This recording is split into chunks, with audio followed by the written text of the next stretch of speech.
কোন শব্দে আদম আকার এক ঠিকানায় দাও পরিচয় তিনজনের আলিফ লাম মিম হাতে নুরি এই তিন হরফ জিজ্ঞেস করি বেদবি মাফ করবেন দয়ালের কাছে কোনো কথা জিজ্ঞেস করাটা চলে না এটা আমার জন্য অপরাধ কিন্তু কবি ছন্দের সাথে মিল রেখে ছন্দটা বলেছে আলিফ লাম মিম হাতে নুরি এই তিন হরফ জিজ্ঞেস করি এই তিন হরফের কে বা পুরুষ কে হয় নারী গুপ্ত ধনের অধিকার কোন একজন ইমানদার ব্যক্তি প্রকৃতপক্ষে পাঁচ ওয়াক্ত পাঞ্জেগানা সালাত আদায় করলে তার সাথে আল্লাহর সাথে দেখা সাক্ষাৎ হয়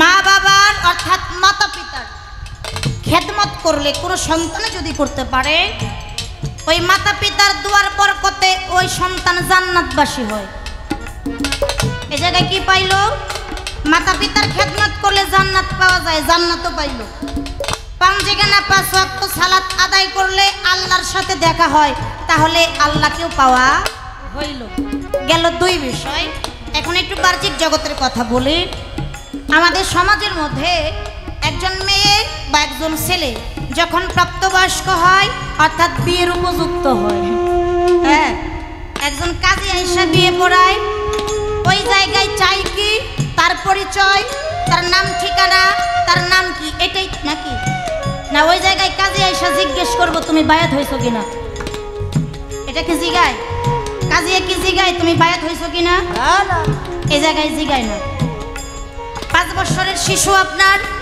স্কুলে ভর্তি করতে যাইবেন ওই জায়গায়ও একই কাজ চাইবো কি তার পরিচয়পত্র তোমার নাম কি তোমার বাবার নাম কি তোমার ঠিকানা কি ওই জায়গায় কিন্তু মাস্টার জিগাইবো না তুমি কি মুরিদ হয়ে আইছো কিনা জিগাইবো প্রাইমারি স্কুল শেষ আপনি হাই স্কুলে যাইবেন একই হাই স্কুলে পাশে কলেজে যাইবেন একই এই জায়গায় কেউ জিগায় না তুমি কি মুরিদ হইছো কিনা গেল বাহ্যিক জগতের বিষয় একজন মানুষ যখন ইহদাম ত্যাগ করে তার দেহটা 3.5 হাত মাটির ঘরের মধ্যে রাখে মানুষ তাকে রেখে চলে আসে দুইজন ফেরেশতা আসে মুনকির নেকির আয়েশা কি কয় মান রাব্বুকা তোমার রব কে মান দিনুকা তোমার দিন কি মান নাবিউকা তোমার নবী কে এই জায়গায় কি আয়েশা জিজ্ঞেস করে তোমার মুর্শিদ কে আপনি একটু কথা কইেন একটু মাঝে মধ্যে হা হু কইেন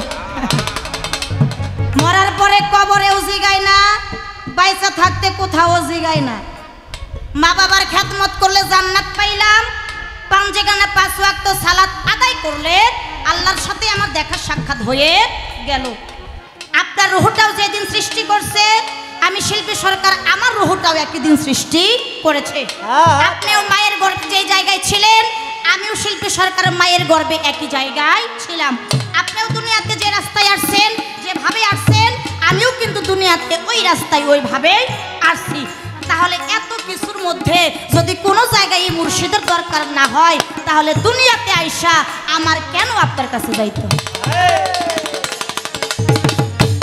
না কেননা পাঞ্জেগানা 5 ওয়াক্ত সালাত আদায় করলে আল্লাহর তো পাইলামই আবার জান্নাতের জন্যও না মা বাবার খেদমত করলে জান্নাত পেলাম জান্নাতও পাইলাম আল্লাহর সাথে দেখা সাক্ষাৎ হইল কোথাও মুরিদের কথা হয় না আপনার মধ্যে যে আমার মধ্যেও তা তাহলে দুনিয়ার মধ্যে এসে আবার কেন আপনার কাছে যাইতে হয় আপনার মধ্যে কি এমন বিষয়বস্তুটা কি একটা কথা আপনার কাছে আমার একটু আলোচনা আর যে বিয়ের যে বিষয়টা সাধক যারা যারা মুর্শিদ কামিল পীর ওনারা বলে থাকে কাদেরকে বলে শিষ্য সেবকদের বলে ও আমার শিষ্য তোমরা আমাকে ভজন করো কার মতো ভজন করবা তুমি তোমার স্বামী রূপে আমাকে ভজন করো স্বামী রূপে ভজনা করতে গেলে কি করতে হবে আমার স্ত্রী হইতে হবে কি হইতে হবে কিনা উনি যদি আমার স্বামী হয় আমি ওনার স্ত্রী এটা কিন্তু বাহ্যিক জগতে না এটা হচ্ছে আধ্যাত্মিক জগতে আমি সংক্ষিপ্ত বলতেছি বাহ্যিক জগতে ছেলে মেয়ের বিয়ে হইলে দেনমোহর থাকে আপনার সাথে আমার আধ্যাত্মিক জগতে বিয়ে হয়ে গেছে ও দয়াল আপনি শুধু একটু কইবেন দেনমোহরটা কি দুইটা কথা আমার একটু জানার বিষয় একটু বোঝার বিষয় রইল ধন্যবাদ অত্যন্ত সুন্দর করে বন্দনা এবং গান করে আমারে বন্দনার ফাঁকে এই জায়গায় আনছে অনেকগুলি কথা আপনাদের মনে আছে তো আচ্ছা কি 5 ওয়াক্ত নামাজ পড়লেই আল্লাহকে পাওয়া যায় নাকি? হ্যাঁ, কিন্তু 5 ওয়াক্ত নামাজ যে পড়বেন, যায় নামাজে বন্ধু মিলে ধ্যানে পাবি খুদা, হুজুরি কলেবে করো সজিদা। এটা কইতে করবা মানছি আমি। 5 ওয়াক্ত নামাজ পড়লেই যদি আল্লাহকে পাওয়া যায়, তবে হুজুরি কলবের প্রয়োজন আছে।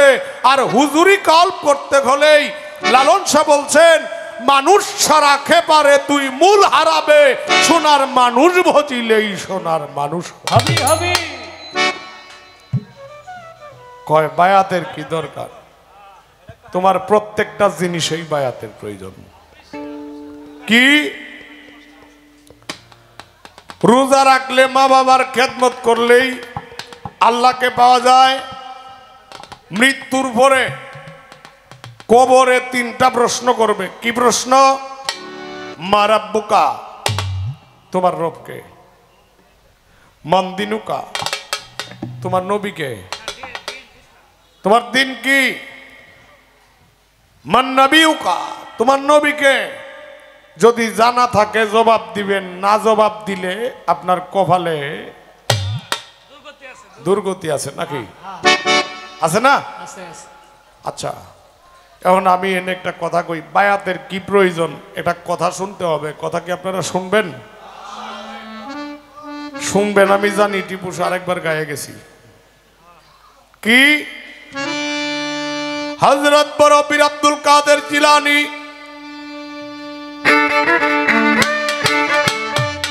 কুতুবে রাব্বানী শেখ সৈয়দ মহিউদ্দিনের এক ভক্ত গিয়াছে মরিয়া,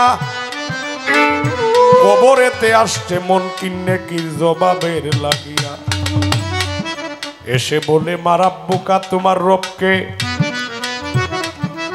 বড় পীরের ভক্ত কয়, আমি তো জানি না, কিন্তু একটা জিনিস জানি, আমি বড় পীরের বাড়িতে থাকতাম।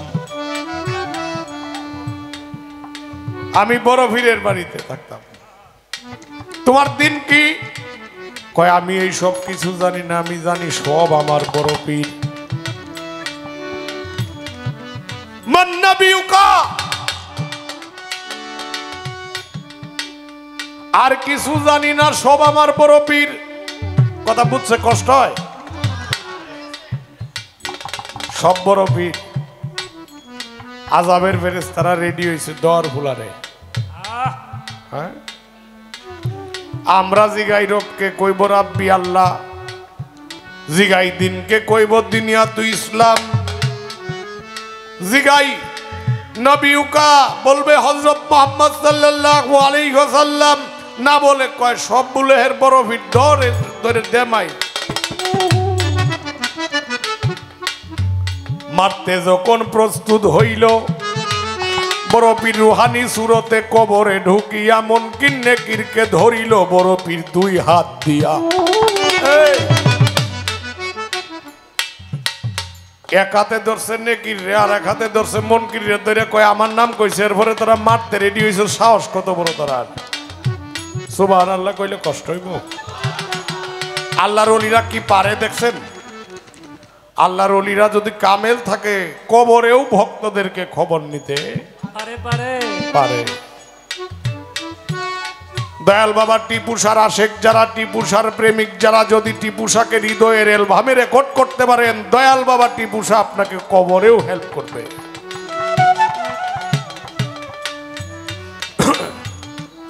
কি করছে? এই তোরা মারলে কেন গিয়া, মারতে চাইলে কেন গিয়া? কয়া আমরা জিগাইছি রবকে, আল্লাহ, দিনকে ইসলাম, নবিউকা, রসুলকে, হযরত মুহাম্মদ সাল্লাল্লাহু আলাইহি ওয়াসাল্লাম না কয়া সব আপনার নাম কয়। কয় আমার নাম কয়া তো আর কিছু জানে না, যে কারণে আমার নাম কয়।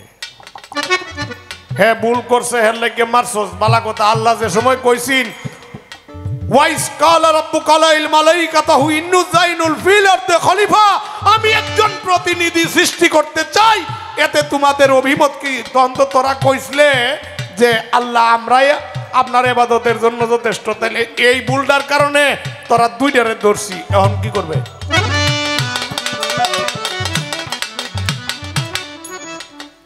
ফেরেশতারা কয় হুজুর ভুল হয়ে গেছে, বিপদ হলে বুঝই না। কয় ভুল হয়েছে বুঝছি, তোরা একটা যাই আল্লাহর কাছে কগা যে আমরা রে বড় পিসাব আটকাইছে। যদি না কয় বড় পিসাব আটকাইছে, ছাড়বে না। এই কথা শুনে একটা গিয়া কইতাছে আল্লাহ গো, তোমার আল্লাহর ওলি তো আটকাইছে। কহারে কে লেগে গেছলে ঝামেলা করতে? আল্লাহ কয় ও বড় পীর, এই বিনিময়ে তুমি কি চাও? আজকে যে জিনিস চাইবা আমি সেই জিনিসই দিব, তবে মন কিনে কিনে ছাইড়ে দাও। বড় পীর কয় আল্লাহ, আমি চাই আমার বাগদাদের জীবনে বাবার আগে যেন সন্তান না মরে। দিলাম। আরো চাই যেন কোনো কবরে আর গোরা যাব না হয় আমার বাগদাদে। যাও, দিলাম। সেদিন আল্লাহ বলেছিল, হে বড় পীর, যদি আজকে তুমি বলতা সমস্ত পৃথিবীর গুনাহ মাফ করে দাও, তবে আমি আল্লাহ দিলাম। আচ্ছা বাবাজি, তাইলে কি পীর ধরার দরকার আছে না নাই? আপনারা বলেন তো, একটু জোরে সুরে বলেন, আছে না নাই? আছে। এখন কি বলছে? বায়াত কেন হব? কইছিন কবরে দরকার নাই, কবরে দরকার আছে, দেখায় দিলাম। নামাজ 5 ওয়াক্ত পড়তে হবে, এখানেও মুর্শিদের প্রয়োজন আছে। কি জন্য? যাই নামাজে বন্ধু মিলে দিয়ানে পাবে কুদা, হুজুরি কলবে করো সজিদা। আল্লাহকে সজিদা করবেন, কিন্তু হুজুরি কলব ব্যতীত আল্লাহ আপনার সজিদা গ্রহণ করবে না। কারণ হুজুরি কলব হইতে হলে আপনার কলবের তালা খুলতে হলে একজন মুর্শিদের প্রয়োজন হবে।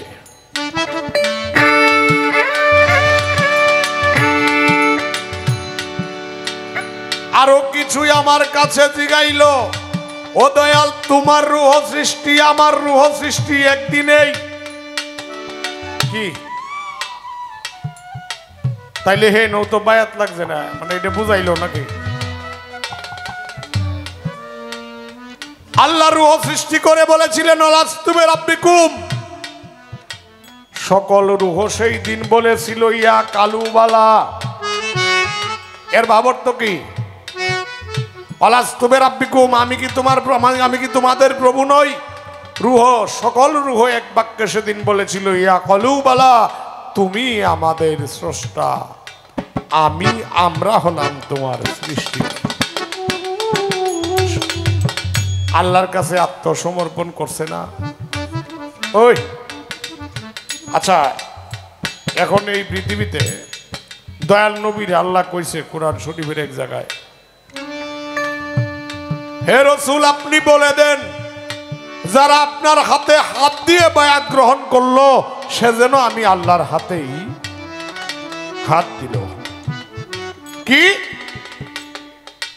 এই কতদিন আগে এই যে শপথ হয়েছিল না, রাষ্ট্রপতি ডক্টর ইউনূস সাহেবের শপথ করাইছিল, এখানে কিন্তু বলছিল যে যারা আপনার হাতে হাত দিয়ে বায়াত গ্রহণ করেছে, আপনি বলে দেন তাদের হাতের উপরে, আপনার হাতের উপরে, এটা আপনার হাত না আমার হাতে, আপনার হাতের উপরে আমি আল্লাহর হাত। এই জিনিসটা কিন্তু আলাদাভাবে দেওয়া হয়েছে, বলে নাই? তো আমি বলতে চাই, যদি বাংলাদেশের রাষ্ট্রীয় অনুযায়ী শপথ গ্রহণ করার সময় এই কথাটা লাগে, তাইলে কয় কয় বিয়ার সময় জিগায় না, এটা জিগাইলে জিগাক, না জিগাইলে না জিগাক। হ্যাঁ,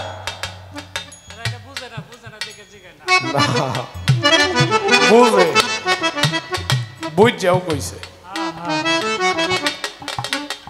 যাই হোক, আল্লাহ কইছে যারা আপনার হাতে হাত দিয়ে বায়াত গ্রহণ করলো সেই হাতের উপরে আমি আল্লাহর হাত। তবে রসুল কি এখন আছে? আপনারা বলেন তো, আছে এখন দুনিয়াতে? জীবদ্দশায় আছে?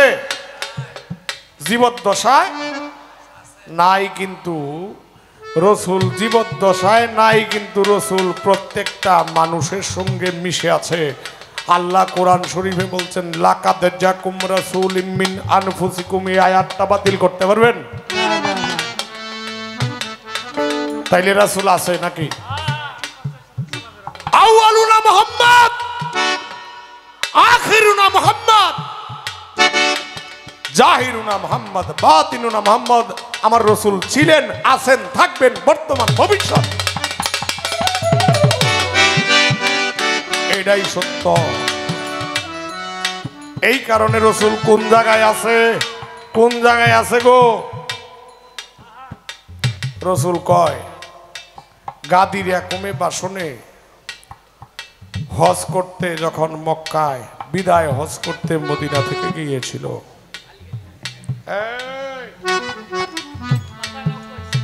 মদিনায় গিয়েছিল হজ করতে, মক্কায় গিয়েছিল হজ করতে। মক্কা থেকে ইহরামের পোশাক পরিধান অবস্থায়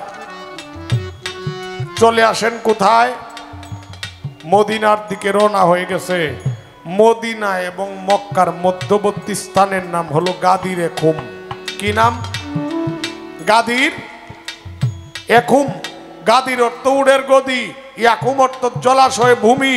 সেই ভূমির মধ্যে 4টা উট একত্রিত করে একটা স্টেজ করেছিল। স্টেজের মধ্যে দর্শক সংখ্যা ছিল 1.25 লক্ষ। কত লক্ষ? 1,25,000। 1.25 লক্ষ সাহাবীর সামনে রসুল বলেছিলেন, হে আমার উম্মতগণ, আমি আর পৃথিবীতে সশরীরে বেশি দিন থাকবো না, কিন্তু তোমাদের জন্য আমানত ভারী 2টি বস্তু রেখে গেলাম, তার কিয়ানত করিও না।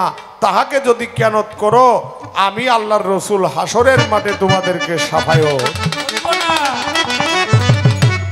করব না। কিসের জন্য? কি 2টা জিনিস?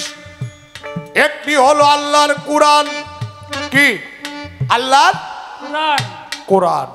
আরেকটি হলো আহলে বায়াত।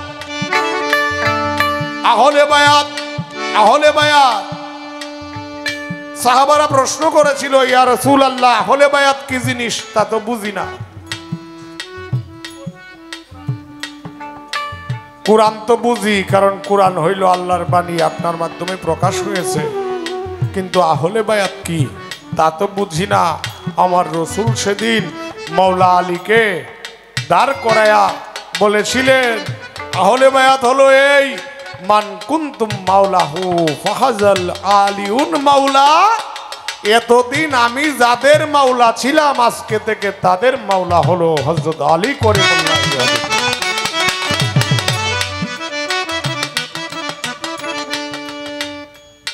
আনা মদিনাতুল ইলমে আলী বাবুহা, আমি যদি হই এলেমের শহর, সে এলেমের দ্বার রক্ষক হলো মাওলা আলী। এই কারণে বায়াত হতে হয়। আপনারে দেই কইয়া সংক্ষেপেতে আপনার কথা দিলাম শেষ করিয়া।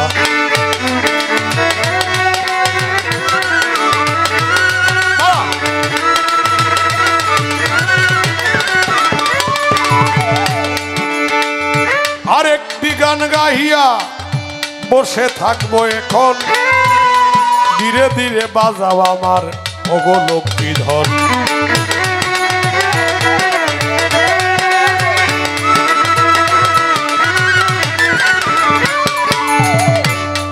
রাগ বাজাইস না, রাগ। এনে অনেক ইউটিউবার আছে নাকি? মানে পাবলিক গেলে আর ক্যামেরাম্যান যেটি আছে হেরা থাকলেও গান হইব নাকি? হ্যাঁ, এখন ইউটিউব আরো থাক, আমার কোনো আপত্তি নাই। বাবাজিরা আল্লাহর কসম করে কই কাটাকুটি করই না, যে এমনিতেই দেশের পরিস্থিতি ভালো না, বর্তমান প্রেক্ষাপটে তরিকতের উপরে কিন্তু মারাত্মক চাপ, আপনারা জানেন। আল্লাহর রস্তে বলি সকলকে, আল্লাহর দোহাই দিয়ে বলি, আপনারা যা ছাড়বেন, আমরা যা বলবো তা ছাড়বেন, পরে বিপদে বললে পড়ছি, অসুবিধা নাই। কিন্তু কাইটটা কইটটা সাজায়া সুজায়া এডিট করেন না যে, এটা আমার অনুরোধ রইল। ধন্যবাদ সকলের প্রতি। ওই আমারে একটা কথা কইছে, কয় আপনার সাথে তো আমার বিয়ে হয়ে গেছে, তাহলে মহারানা কই নাকি কইছে এটা? মানে গুরু হিসাবে কি বলছে, তুমি হও জগতের স্বামী, কোরআনে শুনেছি আমি তোমার শোনে হয়ে গেছে বিয়া। ওই স্বামী যাকে জগৎ স্বামী বলা হয়, এখন তার মহারানা কি? আহা, মায়ের সাইড বাবার সাইড কত? আল্লাহ রইল 10, কত হইল? এই 18টা জিনিসের মালিক কেডা আপনারা একটু কইন তো দেখি। আল্লাহ। তাইলে জগৎ স্বামীর সঙ্গে যদি বিয়ে হয়, তোমাকে 18টা জিনিস দ্বারা তোমাকে ঘটিত করে তোমার ভিতরে নিজে স্রষ্টা রূপে ঢুকে, আত্মা রূপে ঢুকে তোমারে গান গাওয়াইতেছে, এত বড় একজন শিল্পী বানাইছে, আর কি দিত?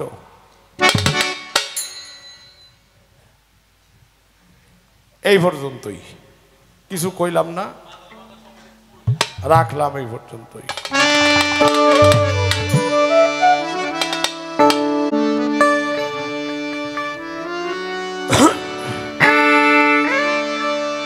ওরে 18 মুকামের মাঝে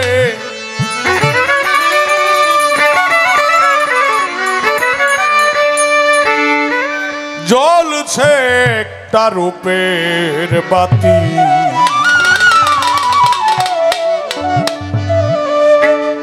এ ভোর আজব কুদরতি,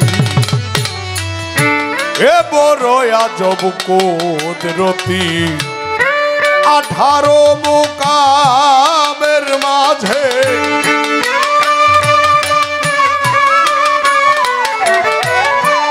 18 মুকামের মাঝে জ্বলছে একটা রূপের বাতি, এ বড় আজব কুদরতি, এ বড় আজব কুদরতি, এ বড় আজব কুদরতি।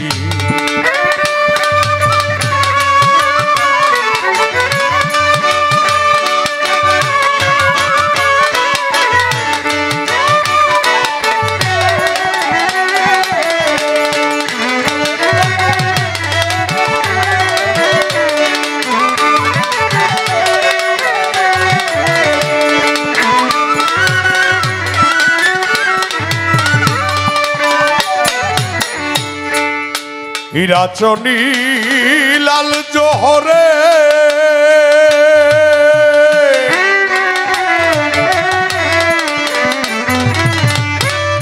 চৌদিকের ঘিরে, হীরাচনী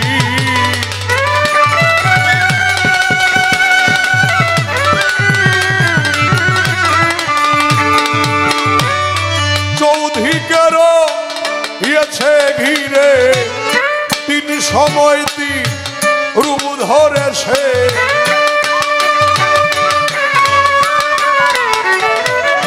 3 সময় 3 রূপ ধরে সে, নিরে ঘিরে ভাসে জ্যোতি, এ বড় আজব কুদরতি, এ বড় আজব কুদরতি, এ বড় আজব কুদরতি।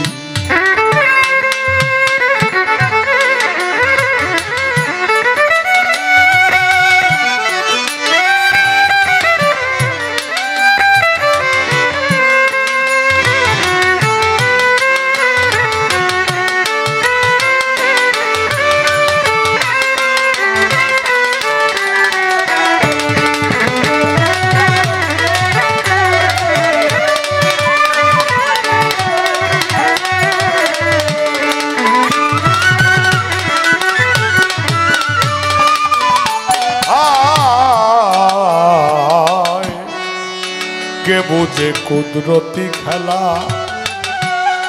জলের মাঝে অগ্নি জ্বালা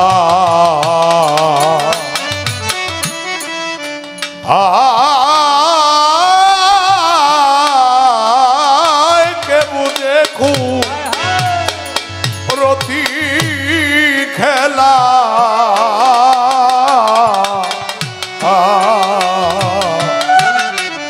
জলের মাঝেই অগ্নি জ্বালা বুঝিতে হয় খুব নিরালা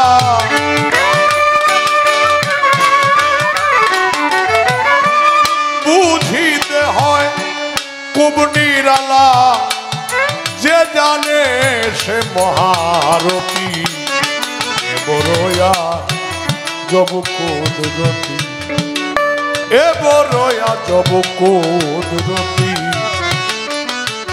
এ বড়য়া জব কুদরতি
থাকতে বাতি উজ্জ্বলাময় দেখ না যার বাসনা হৃদয়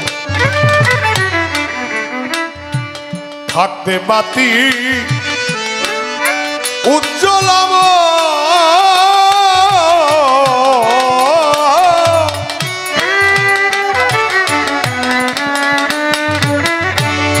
দেখ না যার ভাসনা হৃদয় ফকির লালন কয় কখন কোন সময় লালন বলে কোন কোন সময় অন্ধকারে হয় বসতি বড়য়া জগপুত্র এ বড় আজব কুদরতি এ বড়য়া জগপুত্র 18 কামের মাঝে 18 কামের মাঝে জ্বলছে একটা রূপের বাতি বড়য়া জগপুত্র এ বড়য়া জগপুত্রতি বড়য়া জগপুত্র এ বড়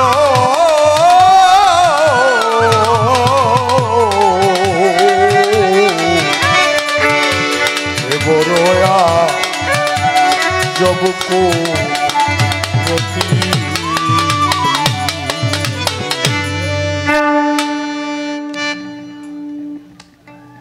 মুখ শীতল হয়ে গেছে এই বুক অন্তরে নেই কোনো ব্যথা সর্বচরণ তলে রেখে মাথা আজকে করিব গুরু শিষ্যের গান বাজনা মাঝে মধ্যে আলোচনা আপনারা বিচারকজন ভাবকজন আশিকজন বসে বসে করবেন একটু একটু বিবেচনা কথার পৃষ্ঠে কথা গানের পৃষ্ঠে গান এরই নাম হচ্ছে বিচার বাউল গান কথার পৃষ্ঠে কথা নাই গানের পৃষ্ঠে গান নাই ওই গানের তেমন একটা সুখ সুবিধাও নাই ভালো লাগছে আমাদের উভয়েরই প্রথম বন্ধনা পর্বটা শেষ হওয়ার সাথে সাথেই পালাটা শুরু হয়ে গেল ইতিমধ্যে পালাটা কিন্তু শুরু হয়ে গেছে হ্যাঁ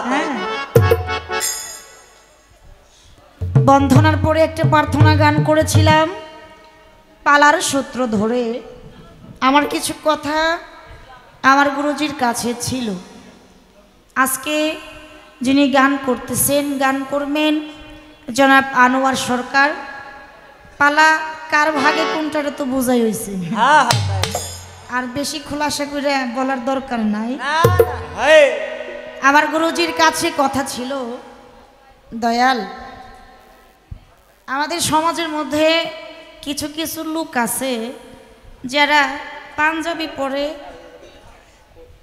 গলায় ওড়না দেয়, রাস্তা দিয়ে পীরের মতো একটা ভাব ধরে ঘোরাফেরা করে।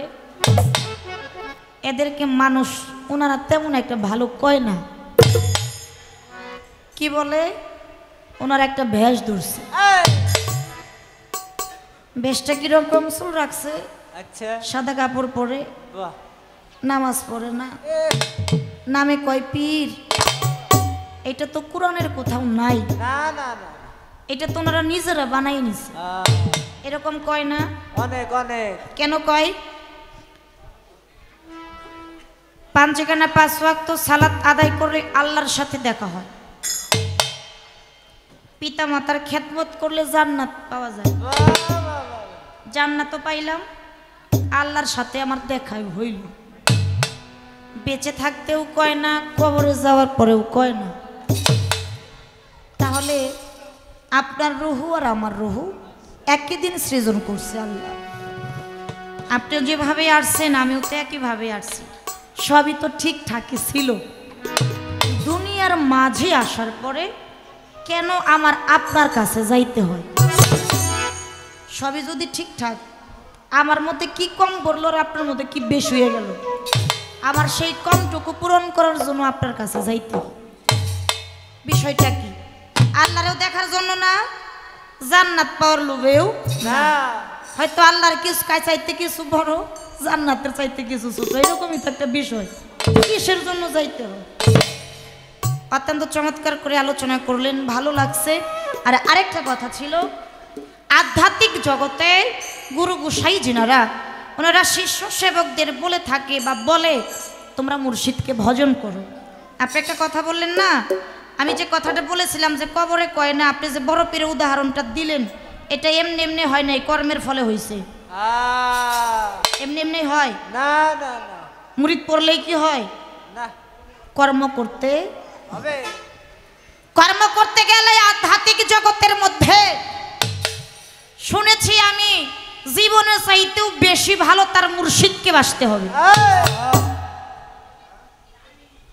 তাহলে মুর্শিদের ভজন করব কি রূপে করব? স্বামী রূপে।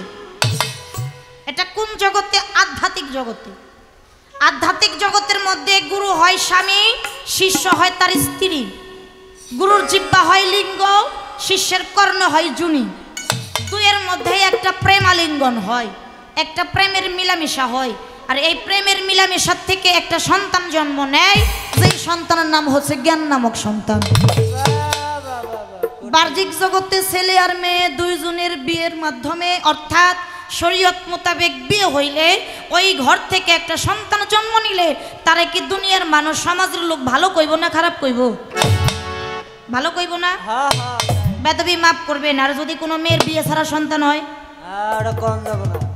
সমাজে তারে গণ্য করে নেবে, ওই মেয়েটাকে কলঙ্কিনী বলবে। এবার আপনি যে আমাদেরকে বলতেছেন আমাকে ভজন করো, কোন রূপে? স্বামী রূপে। স্বামী রূপে ভজন করতে গেলে কি করতে হবে? আমাকে স্ত্রী সাজতে হবে। আর স্বামী আর স্ত্রী এর তো বিয়ে ছাড়া হয় না। আপনি আধ্যাত্মিক জগতে গুরু, আমি আপনার স্ত্রী, আপনার সাথে হয়ে গেছে আমার বিয়া। ছেলে মেয়ের বিয়ের মধ্যে যেরকম দেনমোহর থাকে, টাকা পয়সা কত কিছু থাকে, আপনার সাথে যে আমার বিয়ে হয়েছে, আপনার লগে আমার বিয়ের দেনমোহর কি? এই কথাটা আমার ছিল। আমার গুরুজি অত্যন্ত চমৎকার ভাবে আলোচনা করছে। সেটা কি? যিনি গুরু তিনি হলো জগত স্বামী। জগত স্বামীকে স্রষ্টা, জগৎ স্বামীকে স্রষ্টা। এই মাওলা রাব্বুল আলামিন স্রষ্টা, জগত স্বামী, সে হচ্ছে জগতের স্বামী। ওই জগতের স্বামীর কাছে তো আপনিও স্ত্রী, আমি তো শুধু একা না, আপনিও কিন্তু স্ত্রী। এই জায়গায় তাহলে আপনার গুরু অর্থাৎ পুরুষলিঙ্গ থাকে না। ওই স্বামী আর এই স্বামী আমার মনে হয় না যে এক স্বামী। তারপরেও এই জায়গায় আমার একটু কথা থাকবে, আলোচনা থাকবে আস্তে। আমি বলেছিলাম বায়াত এটা জগতেও নাই, মরার পরেও নাই। বড় পীরের একটা ভক্ত দিয়ে বুঝাইছে। আর বড় পীর অর্থাৎ মুর্শিদ চেষ্টা করলে, ইচ্ছা করলে দয়াল ভক্তের কবরে যাইয়া ভক্তের গুনাহ মাফ করতে পারে। আমার স্রষ্টা, আমার মাওলা রূহকে সৃজন করে বলেছিল, আমি কি তোমাদের দায়ের রব নই? আমি কি তোমাদের মালিক নই? কি বলেছিল? কালুবালা, আপনি আমাদের রব, আমরা আপনার দাসী। কি হইল? ওই জায়গায় বায়াত হয়ে আসলাম। এটা কিন্তু আমার কথা না, এটা কিন্তু আমার গুরুর কথা। কথা কইছে না? হ্যাঁ হ্যাঁ বলছে বলছে। এই জায়গা থেকে তাহলে একটু বলবেন, আমি যদি ওই জায়গা থেকে মুরিদ হয়ে আসি তাহলে দুনিয়ায় আসি আবার পড়ার দরকার কি? আমি তো জগৎ স্বামীর কাছে, স্রষ্টার কাছে বায়াত হয়ে আসলাম। আচ্ছা আচ্ছা। তাহলে আপনার কাছে আবার পুনরায় আমার যাইতে হবে। এক বায়াত কি কয়বার হন যায়? এক মাথা কয়বার বেচা যায়? আহা। তাহলে স্রষ্টার কাছে তো আমি পেয়েছেই দিছি, আপনার কাছে আমার বেচার দরকার কি? একজন তো কিনাই নিছে, তা আপনি কি আবার কিনে নিবেন? এর মধ্যে বিষয়বস্তু হাকিগতটা কি, এটা কিন্তু ওনার কথার থেকে আমি একটু ক্লিয়ার হইতেছি আর কি। আচ্ছা আচ্ছা। এবার আমি পালা গানে চলে যাব। তার আগে যিনি আজকে আমার গুরু আনোয়ার সরকার, আমার যিনি চার তরিকার মুর্শিদ, দয়াল বাবা আতোয়ার চান, আমার সেই মুর্শিদকে আমার গুরুর মধ্যে রেখে আমি আমার দয়ালের পিছে পিছে যাওয়ার চেষ্টা করব। তাই হাদিস অনুযায়ী বাজান, দয়ালের সাথে দেখা সাক্ষাৎ হইলে দয়ালকে গুরুপদে ভক্তি দিতে হয়, সেটা যেখানেই হোক। কিন্তু ডিজিটাল বাংলাদেশ তো এটা এখন আর আমরা করি না, সব কিছুই উপরে উপরে শেষ করে দেই। তো আমি ওইদিকে যাব না। আমার যিনি গুরু, আমার গুরুচরণে গুরুপদে একটা ভক্তি দিয়ে কিছু সম্মান করে আমি আমার কর্তব্যটা করে তারপর পালা গানে চলে যাব। ধন্যবাদ। হে হে আমার গুরুকে জানাই প্রণাম, তার শুভ কামনায় আমি সুর গেলাম। হে আমার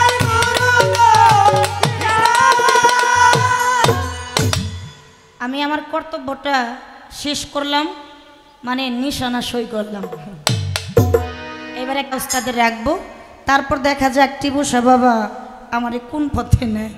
দয়ালের দোয়া, দয়া করে 500 লাখ থাকলে চেষ্টা করবো। ধন্যবাদ।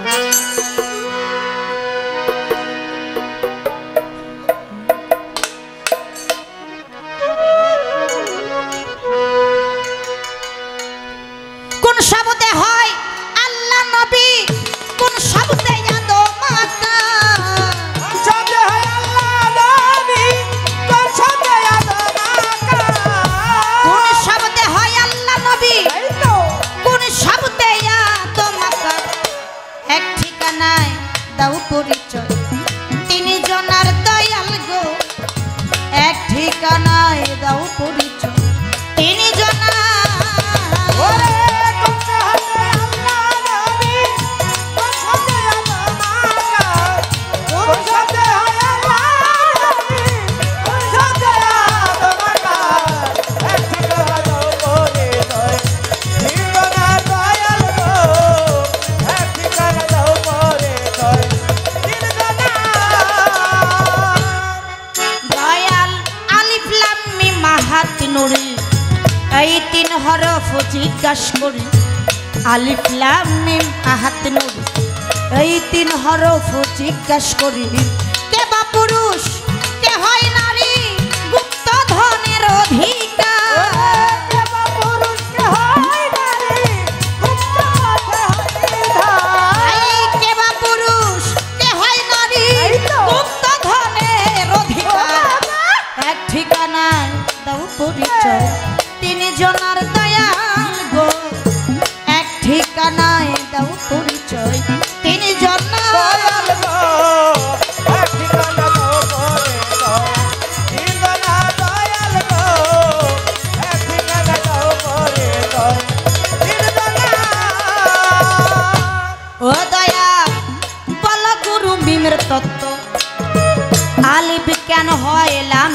তত্ত্ব বল গুরু বল গুরু বল গুরু মিমের তত্ত্ব তাই তো আলিপ কেন হইলামে যুক্ত কোন হরফের কিবা অর্থ জানতে ইচ্ছা হয়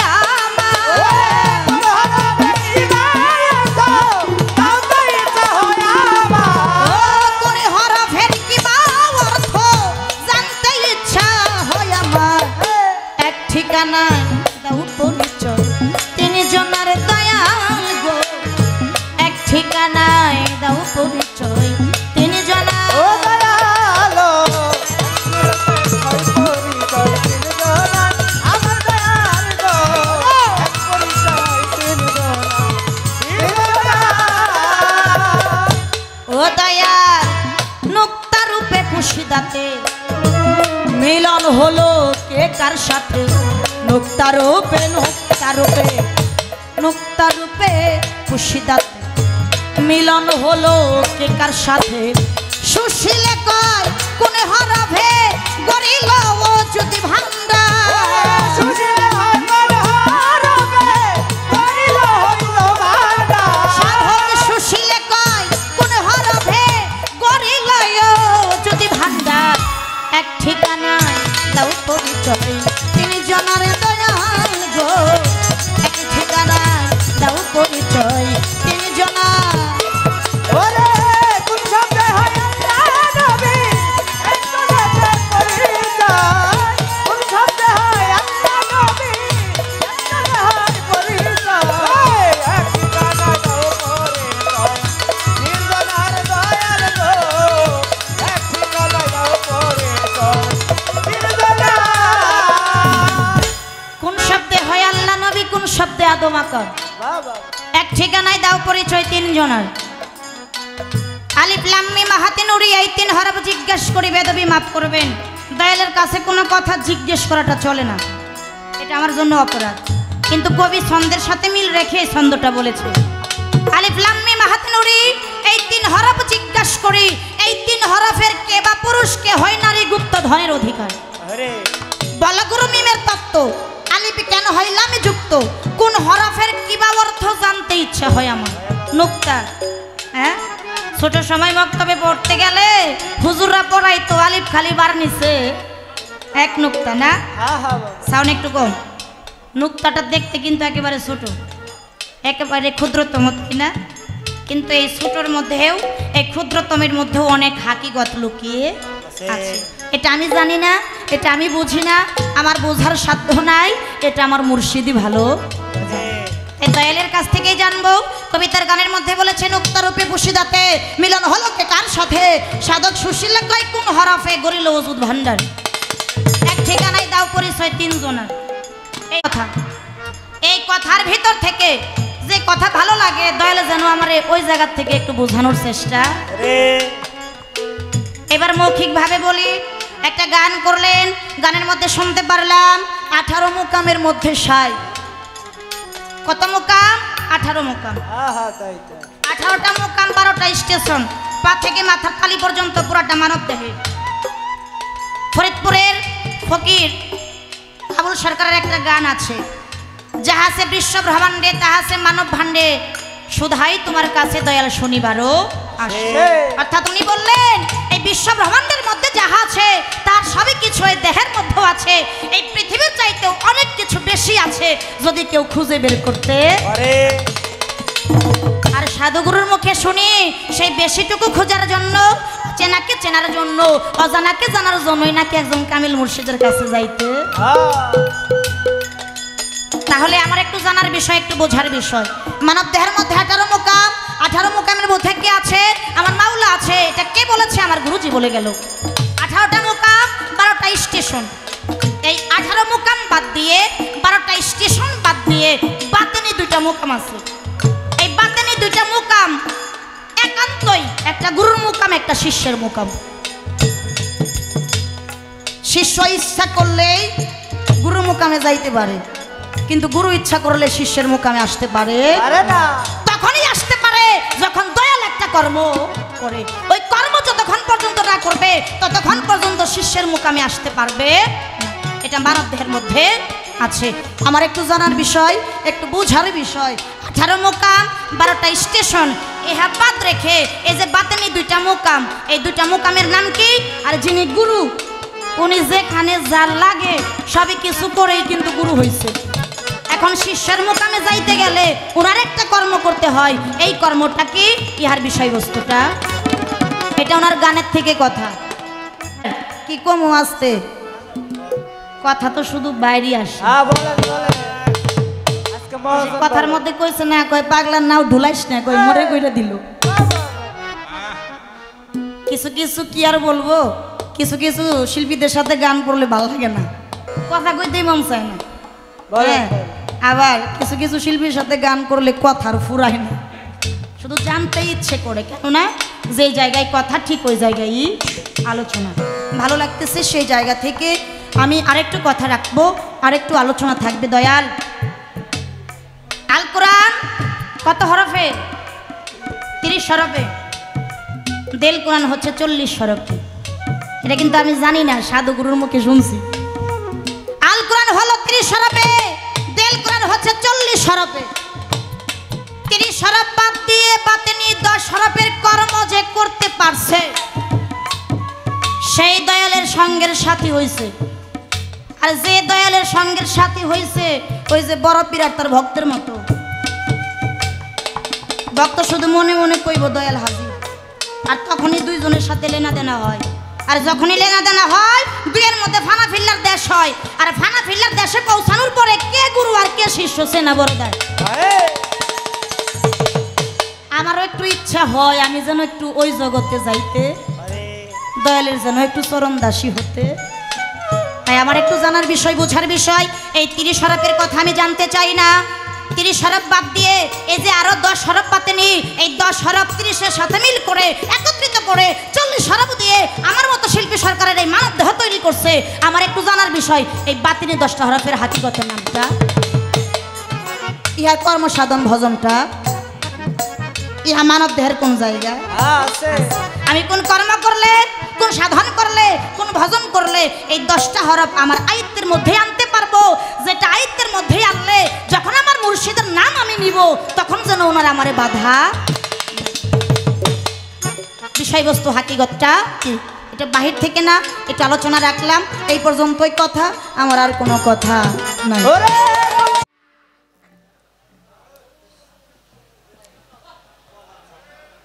কথা শুনলাম খুব চমৎকার। নবী আল্লাহ আদম,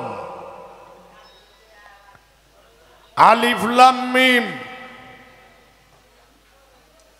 কোন সাধনা,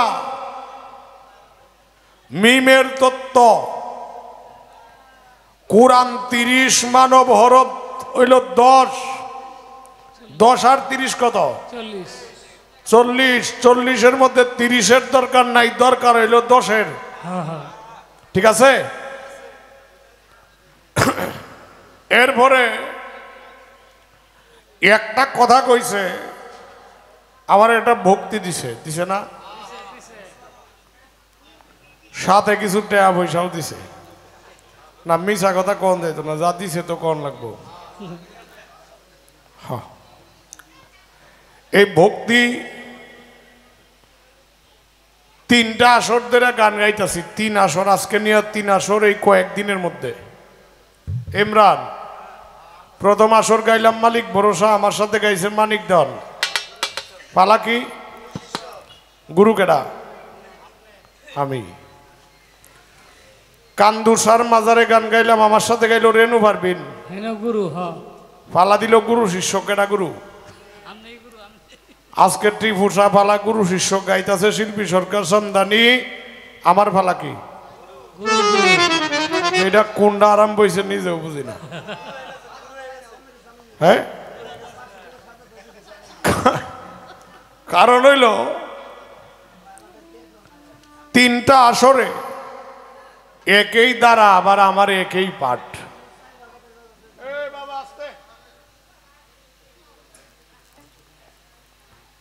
কি একটা কথা আমার কাছে একটু ব্যতিক্রম পাইছি। জিজ্ঞাসা করবেন আনোয়ার ভাই আপনি তো এই কথা কই না, কোনোদিন ব্যতিক্রম পাইছেন কেন? ব্যতিক্রমটা আপনাদের জানার দরকার আছে না নাই? ব্যতিক্রমটা হইল এই জায়গায় শিষ্যকে উপদেশ দেওয়া যায়, কিন্তু আজকের শিষ্য বাড়তি আছে। এর কারণ কি জানেন? আমি কইছিলাম যে তোমার মহারানা তোমার মতো একটা গায়ক বানায় এত সুন্দর গান গাও, এছাড়া আর কিছু দেওয়ার মতো তোমাকে নাই। কয় তিনি হলেন স্রষ্টা, তিনি হলেন স্বামী, কিন্তু এই কয় তিনি তো আমনেরও স্বামী। শরীয়ত সরকারকে জিগাই ওই কথাটা মিথ্যা যেটা কইছ।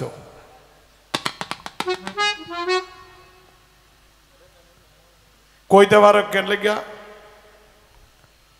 আমি কইছি এই কারণেই, আজকের নির্বাচন করলাম আমি, আনোয়ার চেয়ারম্যানই দাঁড়াইলাম, আমার সাথে কুরবান ভাই দাঁড়াইলো, মানে যারে সিনিয়র এই তো কইতাছি। কুরবান ভাই ফেল করলো, আমি ভাস করলাম, অথবা আমি ফেল করলাম, কুরবান ভাই ভাস করলো। এখন কি তার নাম কুরবান হইব না চেয়ারম্যান? এর নাম কি চেয়ারম্যান? চেয়ার পাইছে, জনগণের প্রতিনিধি হইছে, যে কারণে তার নাম হইল চেয়ারম্যান সাহেব, নাকি?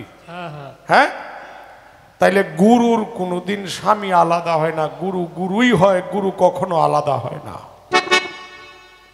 এর জন্যই তোমাকে এই কথাটা আমার বলা। এক ঝামেলা শেষ করলাম কি, শেখ সাদি রহমতুল্লাহ আলাই বলছেন, हमसे मुर्शिद ते खुदा नहीं, हमसे मुर्शिद ते खुदारते ही जुदा नहीं। মুর্শিদ আল্লাহ না, আবার আল্লাহর চাইতে খুব বেশি দূরেও না। আমার নাম কি? আমার অরিজিনাল নাম কি? আনোয়ার নাকি? আজকে কি আমারে কইছে আনোয়ারের কাছে জিজ্ঞাসা? কার কাছে? গুরুর কাছে। গুরুর কাছে, তাইলে গুরু আনোয়ার না। আমি আশা করব আপনি একজন ভালো সম্মানী গায়কের সন্তান, কথাগুলি একটু দেখে শুনে বলতে হবে।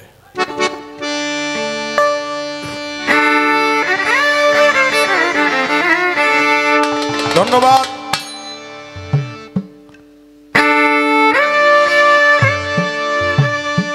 ওরে বেদ বেদান্ত শাস্ত্র গ্রন্থ ধর্ম বাক্য কুরআন কানি,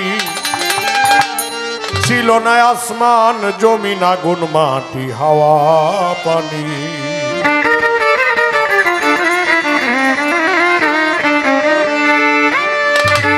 বেদ বেদান্ত শাস্ত্র গ্রন্থ, বেদ বেদান্ত শাস্ত্র গ্রন্থ ধর্ম বাক্য কুরআন কানি, ছিল না আসমান জমিন আগুন মাটি হাওয়া পানি, ছিল না আসমান জমিন আগুন মাটি হাওয়া পানি।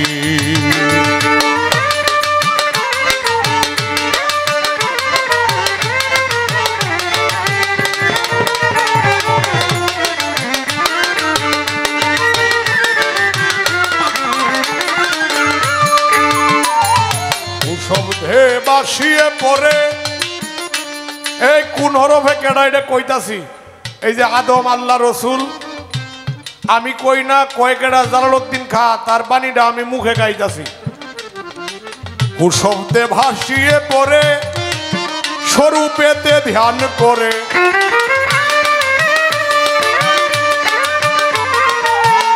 শব্দে ভাসিয়ে পড়ে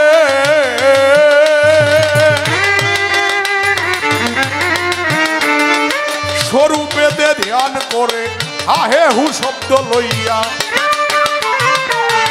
আহে হু শব্দ লইয়া কিনবে গোপন রাব্বানি, ছিল না আসমান জমিন আগুন মাটি হাওয়া পানি, ছিল না আসমান জমিন আগুন মাটি হাওয়া পানি।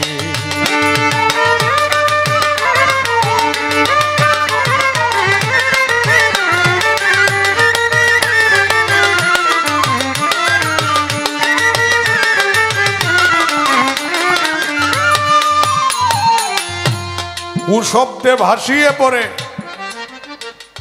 স্বরূপেতে ধ্যান করে। হা হে হু শব্দ লইয়া ডিম্বে গোপন হয় রাব্বানি, ছিল না আসমান জমিন আগুন মাটি। যখন কিছুই ছিল না, আমার আল্লাহ ছিল গুপ্তধন আকারে। খারাপ লাগে আপনাদের? আল্লাহ গুপ্তধন আকারে থেকে অন্ধকার, দ্বন্দ্বকার, কুয়াকার, জলাকার, অন্ধকারে একটি শব্দের উৎপত্তি হলো, সেটা হলো হু। হুতে হলো আলিফ। 30,000 বছর পর্যন্ত, কয় হাজার বছর? 30,000 বছর পর্যন্ত সেই হরফ ঘুরতে ঘুরতে ঘুরতে ঘুরতে দ্বন্দ্বকারে উৎপত্তি হলো হে। হেতে হলো নূর মোহাম্মদ, হের বর্ণ হইল মিম।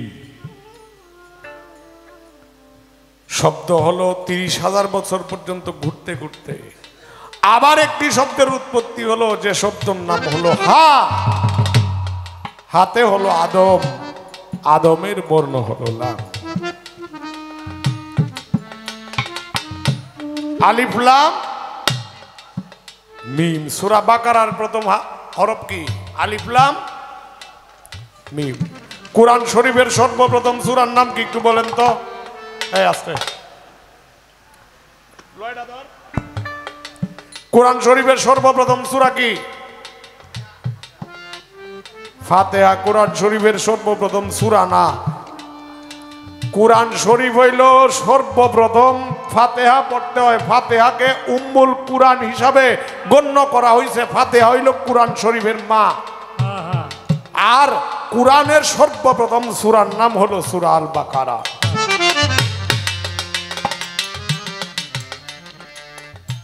মিমের তত্ত্ব যদি বলতে যাই, লালন শাহ বলছেন এই মিমের মধ্যে 5 জন লুকায় আছেন। কয়জন? লালন কইছে নিগুম বিচারে সত্য গেল তাই জানা, মায়েরে ভজিলে হয় তার বাবার ঠিকানা। ঠিকানা নিগুম খবর নাহি জেনে কেবা সেই মায়েরে চিনে, দিন দুনিয়ার ভার যাহার উপর দিলেন রাব্বানা, মায়েরে ভজিলে হয় তার বাবার ঠিকানা।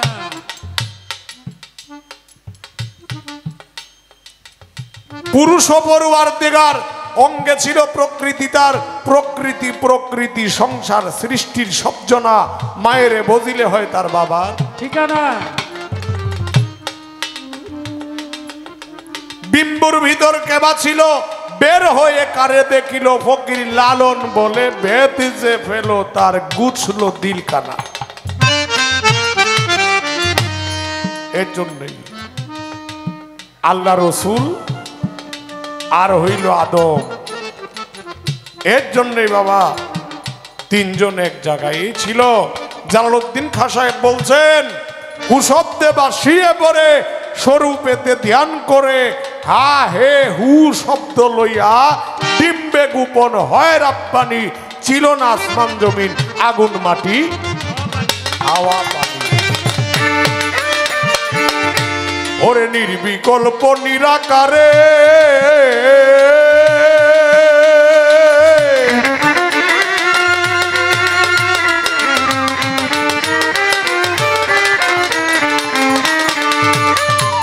অখণ্ড মণ্ডলাকারে, নির্বিকল্প নিরাকারে অখণ্ড মণ্ডলাকারে চঞ্চল প্রভু একা ছিল, চঞ্চল প্রভু একা ছিল, ছিল না কেউ তার সঙ্গিনী, ছিল না আসমান জমিন আগুন মাটি হাওয়া পানি, ছিল না আসমান জমিন আগুন মাটি হাওয়া পানি।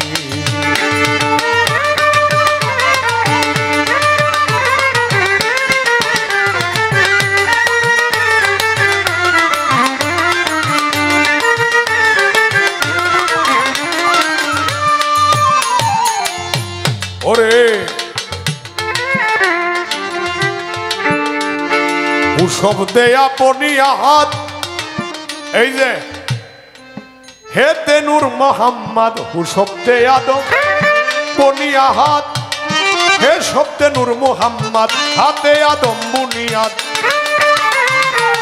হাতে আদম বুনিয়াদ জালালউদ্দিন বলে বাণী ছিল না আসমান জমিন আগুন মাটি হাওয়া পানি ছিল না আসমান জমিন আগুন মাটি হাওয়া পানি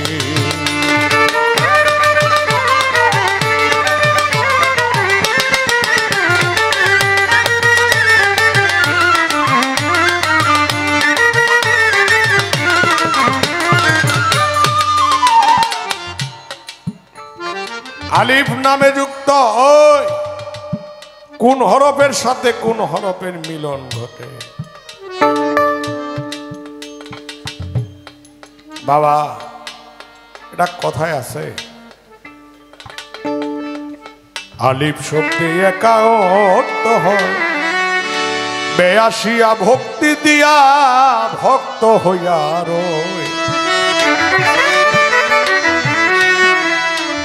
এখন আমার কথা হলো আলিফ কালিফ পায়ের নিচে এক নক্তা সেই নক্তাকে বাবা একটা কথা বলি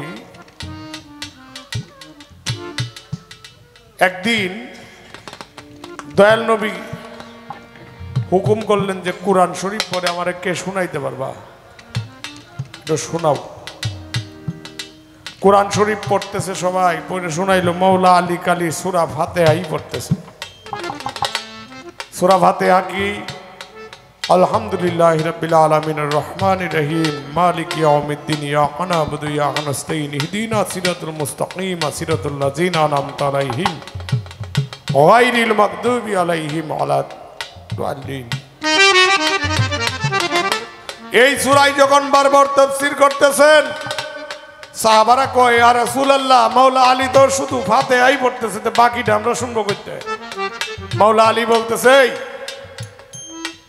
সূরা ফাতিহার সারাংশ জানো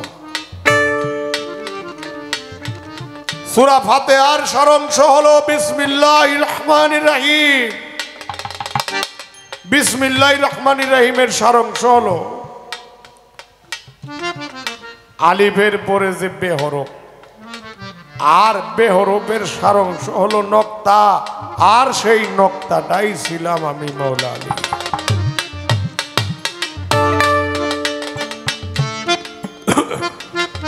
এই কয় নক্তাটা আলিফের সাথে মিলন হয় কোন হরফ আলিফের সঙ্গে মিলন হয়েছিল কি মিম আর আলিফ যেখানে বলা হয়েছে এটি কথায় আছে জলে বিম্ব আকারে ভাসে পড়ুয়ারে আপসে আপ শব্দ করে ধ্বনি হলো তার কথা লক্ষ্য করবেন আমি সংক্ষেপে জবাব দিব ফাতেমা জননী একা ছিলেন তিনি মাসুক চিন্তা করে যুগে অন্ধকার আমি গানের কথা কইতাছি না প্রশ্নের জবাব কইতাছি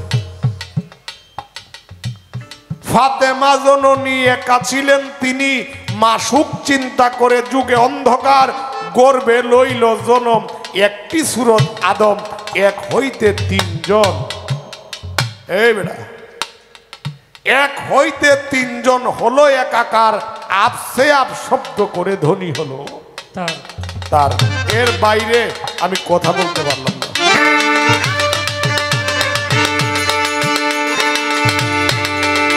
ও বেদ বেদান্ত শাস্ত্র গ্রন্থ বেদ বেদান্ত শাস্ত্র গ্রন্থ ধর্মবাক্য পুরাণ কানি ছিল নাই আসমান জমিন আগুন মাটি হাওয়া পানি ছিল নাই আসমান জমিন আগুন মাটি হাওয়া পানি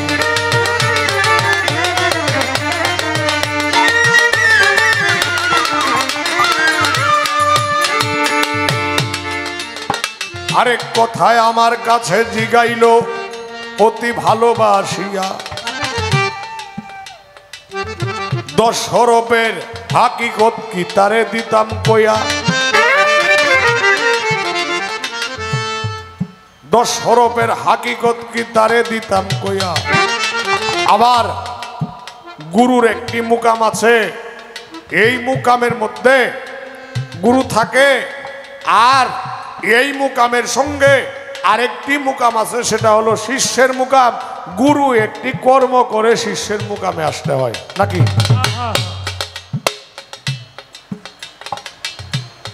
আহা, মুকামটা কি? আসেন, গুরুর কর্ম শিষ্যে, শিষ্যের মুকাম। আমি বলতে চাই অস্তে, শিষ্য আর ভক্ত বাবা এক জিনিস না। শিষ্য আর ভক্ত এক জিনিস না। একটু কথা বললে আপনারা বিরক্ত হইতেছেন বাবারা, কারণ আমারে যে ফালা দিছে এটা কথা কোয়ারেই ফালা, কিছু করার নেই। কি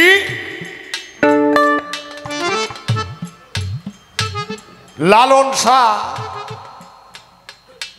গুরু ছিলেন সিরাজ শাহী।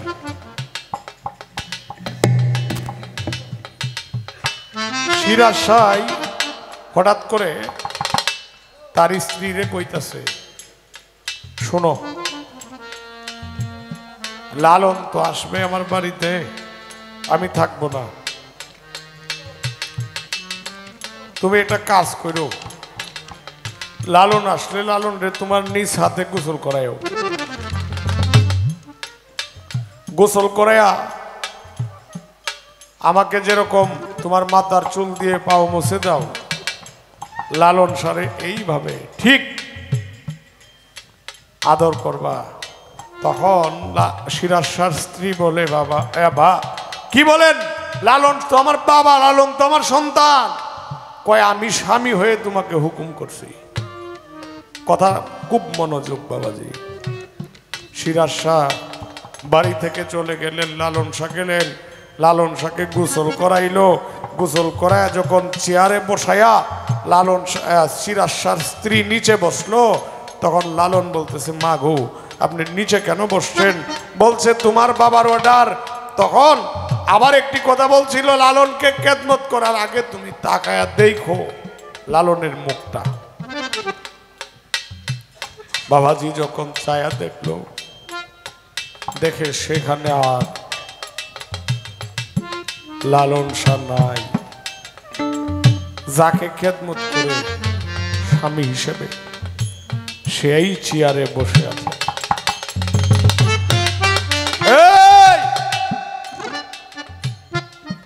এইরকম ভক্ত যদি হয়, তবে গুরু হইয়াও ভক্তকে কি এনে তো হিন্দু মানুষও আছে দেখলাম, এই যে নামের মধ্যে নাম কইল, তাইলে তো একটু আছে কি শ্রীকৃষ্ণর মাথা ব্যথা হইছে। শ্রীকৃষ্ণ গুরু না রাধা গুরু? বলেন তো। কৃষ্ণ গুরু। মাথা ব্যথা হইছে। মাথা ব্যথা হওয়ার পরে বলতেছে, এই আমার মাথা ব্যথা হইছে, শ্রী রাধিকার চরণ ধুলি ছাড়া আমার মাথা ব্যথা ভালো হবে না। যখন বৃন্দাবনে গিয়া রাধার কাছে উত্তম বলতেছে, এ রাধা, তোমার গুরুর তো মাথা ব্যথা, বলছে তোমার পদধূলি দেওয়ার জন্য। পদধূলি দিল। উত্তম জিজ্ঞাসা করলো, তোমার কি নরকের ভয় নাই? রাধা বলল যে স্বর্গ নরকের মালিক, তাকে ভালো করার জন্য আমার চরণ ধুলি না, আমি তো তার, যে কারণে আমি তার, আমি নিজেই তার। এই ধুলি আমার পদধূলি না, আমার পাওনা, আমার এই জীবনটাই তার জন্য বিসর্জন করেছি, আমি তার হয়ে গেছি। এটা আমার ধুলি না, তার ধুলি।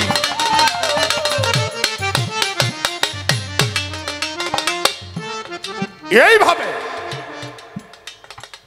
যদি আনুগত্য স্বীকার করতে পারো তবে গুরু হইয়াও ভক্তরে বাবা ভক্তি দেয়। এর মধ্যে শর্ট থাকলে হবে না, শর্ট থাকলে হবে না। এখন গুরুর মুকামের নাম কি? জালালউদ্দিন একটা গান গাইছে, পিঞ্জর হতে উড়ে গিয়া, পিঞ্জর হতে উড়ে গিয়া ঘুরে আবার আসতে পারে মানুষ বলি তারে, মানুষ বলি তারে।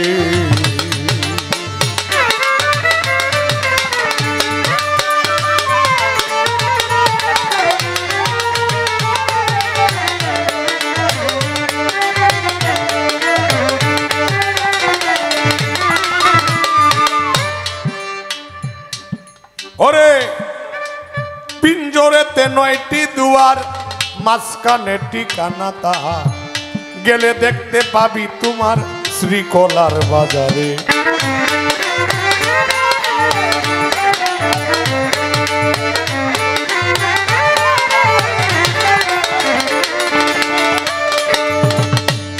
পিঞ্জরেতে 9টি দুয়ার, মাঝখানে ঠিকানা তাহার, গেলে দেখতে পাবে তুমি শ্রীকলার বাজারে। এখানে একটা কলি আছে, কি কলি? সুলতান নাসিরা মুকামে জলি কফি দুইয়ের শোনে, গেলে দেখতে পাবি ধ্যানে টিপু শাহ নজরে।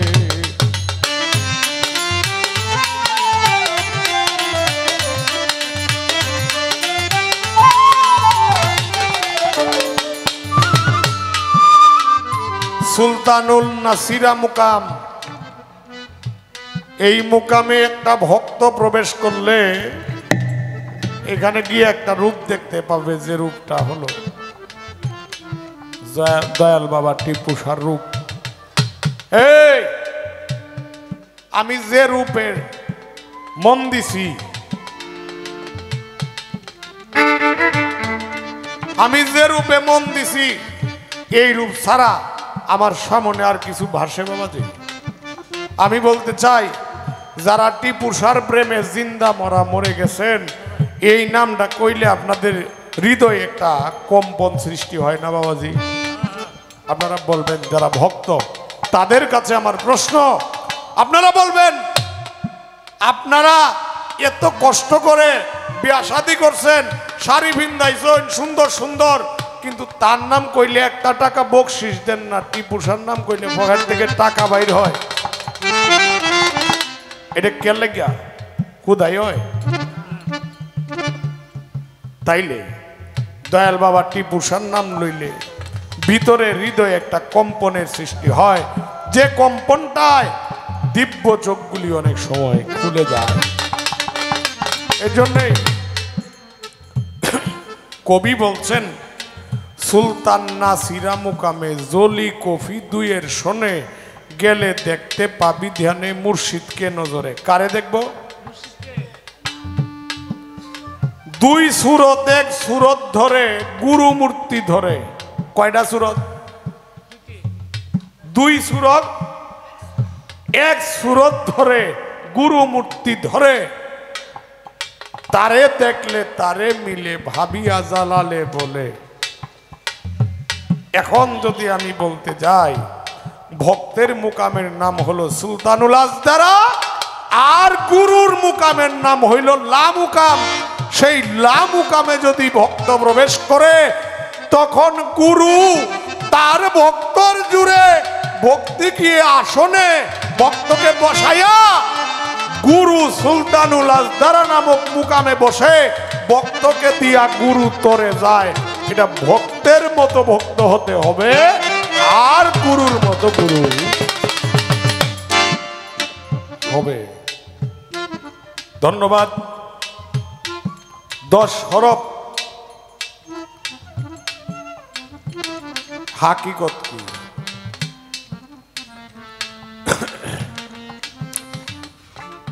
দশ হরফের হাকিকত কি? ফরিদপুরের হালিম চিস্তিরে তো চিনেন আপনারা, চিনেন না? গান লেখছেন, ছেড়ে দিয়ে বহিরঙ্গ জানতে হবে অন্তরঙ্গ, দমের ঘরে লাগাও প্রেমের চাবি, দেখা পাবি আগে ফানা ফিল্লার দেশে যদি যাবি। আত্মাহিয়া দু বৈঠকেতে ছুট বসিয়া কেবলারু খেতে, আগে দালা শোনে নিরঞ্জনকে ভাবি। নয় দরজায় দিয়া তালা, এক দরজা রাখো খোলা, এই দরজায় মিলবে প্রেমের ছবি রে, দেখা পাবি। নয় আর এক কত? 10।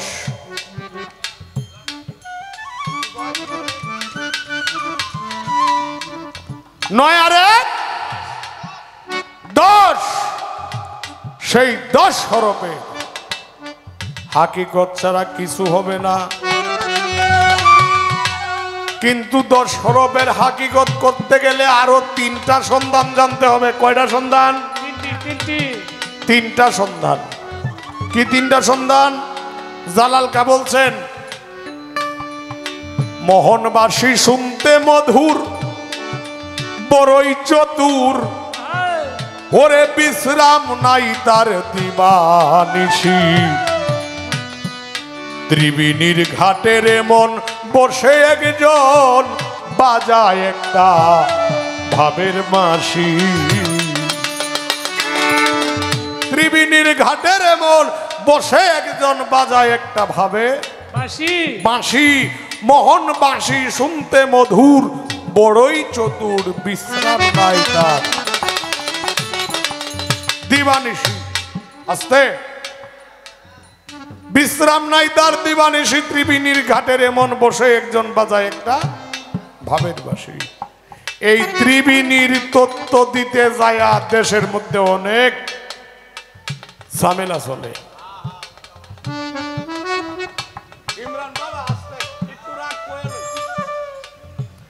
ত্রিবেণীর তত্ত্ব দিতে যায়া অনেক বিপদ দেশের মধ্যে আইছে। কি বিপদ? ত্রিবেণীর তত্ত্ব উল্টা পাল্টা দিয়ে আজকে ফকিরদের দশা খারাপ। কিভাবে দেয় জানেন? আহা রে, কয় ত্রিবেণীর ঘাট যে অবস্থায় যেহানে কয়, আমি তার পক্ষে, আমি তার বিপক্ষে বলি নাউজুবিল্লাহ। লালন শাহ বলছেন, উপর নিচে সারি সারি, 9.5 দরজা তারি, লালন কই যেতে পারি, কোন দরজা খুলে ঘরে, ধন্য ধন্য বলি তারে, বেঁধেছ এমনি গো, আহাপুর শূন্যের উপর পোছতা করে, ধন্য ধন্য বলি তারে।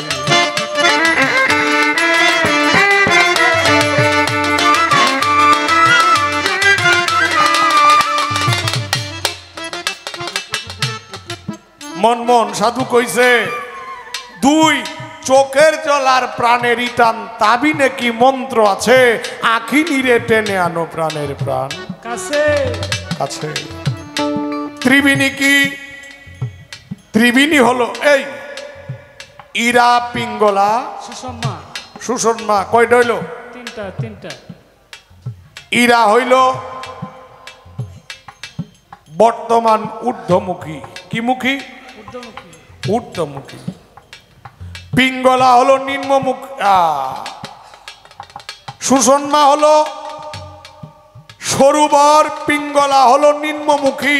তাইলে নিম্নমুখী আর ঊর্ধ্বমুখীর সঙ্গে কোনো মিল নাই। এখন মিল করবেন কিভাবে?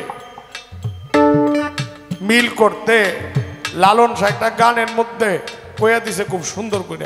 কি কইছে? লা ইলাহা নফিসে হয় ইল্লাল্লাহতেই দিন দয়াময়, নফিয়েদ বাদে তাহারে কয়, শীত ইবাদতুল্লাহ মুখে পড়ে সদায়, লা ইলাহা ইল্লাল্লাহ।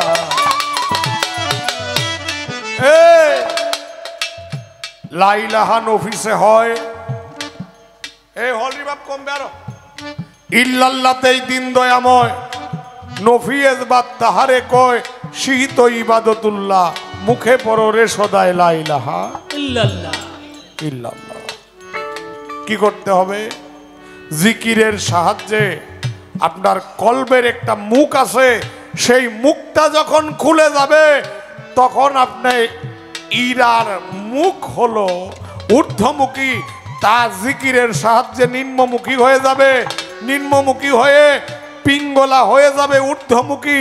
তখন নিম্নমুখীর সাথে ঊর্ধ্বমুখীর সাথে সম্পর্ক করার জন্য সুষমার মুখটা ওই পাশেও ছিদ্র, ওই পাশেও ছিদ্র, সরুবর। সেই সুষমার ছিদ্র ধারা মণিচন্দ্র উপরে উঠানোর আগে 10 হরফের সন্ধান পাওয়া যাবে না। এই কারণে বলছে পিঞ্জর হতে উড়ে গিয়া ঘুরে আবার আসতে পারে, প্রেমের মানুষ বলি তারে তারে। আচ্ছা, 1 10 1 11 নাকি? 1 বাদ দিলে কত তাহে? কত? 10। 1 বাদ দিলে 1। একটা ইশারা দিলাম, 2 নাই।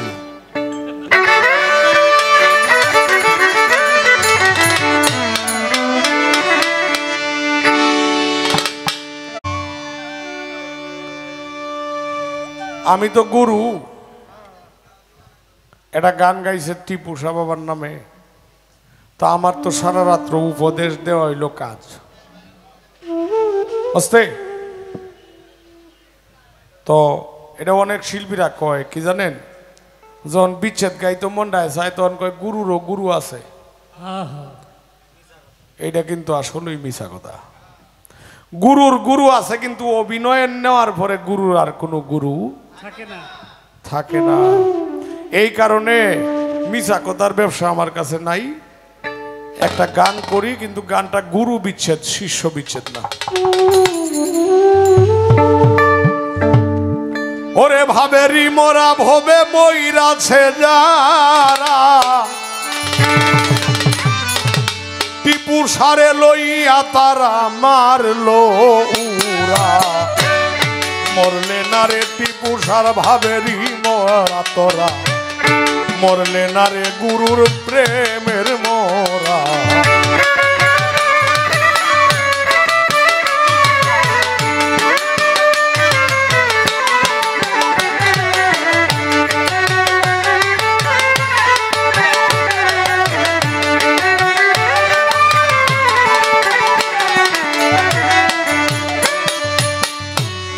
মনরে ভাবাছে যার গায়, দেখলে তারে চিনা যায়, সর্বঙ্গ তার আগুনে পুরা।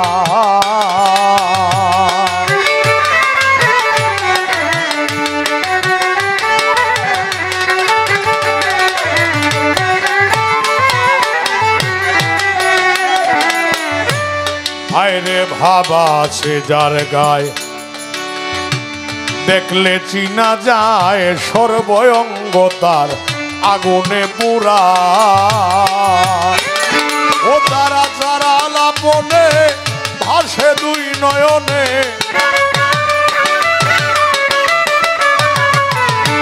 আছাড়া লাপনে ভাসে 2 নয়নে, প্রতি প্রমাণে সে যে দিতেছে ধরা। মরলে না রে তোরা ভাবেরি মোরা।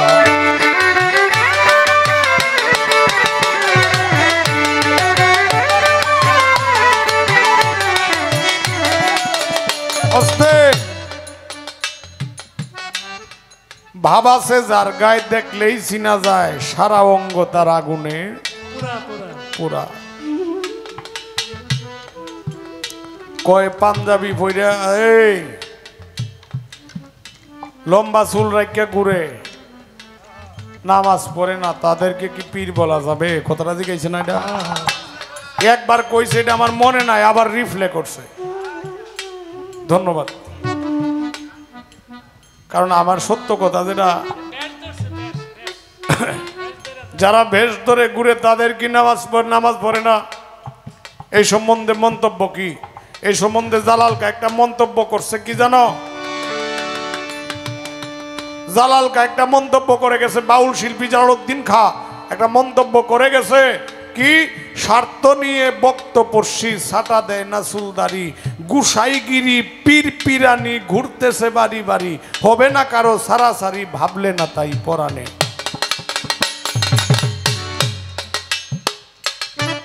আমি আনোয়ার রে কিরম দেখা যায় কি গো? এই আগে বুঝি নিজেরটাই কই, নিজের মন্দ আগে কই। পাগড়ি আছে, পাঞ্জাবি আছে, ওড়না আছে, সাদা লুঙ্গি আছে, কত কিছুই, চশমা আছে, আরে হেডে তো আছে। আচ্ছা, দেখতে তো মোটামুটি হিসাবের মতোই। এখন যদি আমারে কেউ ভিড় কয়, এটা ভুল হইতো না, কারণ আমি তো মাল শূন্য মানুষ,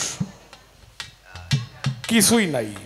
এই রাখ, এই যে তুমি ভক্তি দিছ, এই ভক্তির টাকাটা আমি রাইকা দিছি কিন্তু বিট কেসে, আপনারা লক্ষ্য করছেন? আর আপনারা যে বকশিস দিছেন, এই টাকা আমার পকেটে আছে। বিট কেসে রাখার উদ্দেশ্য কি জানেন?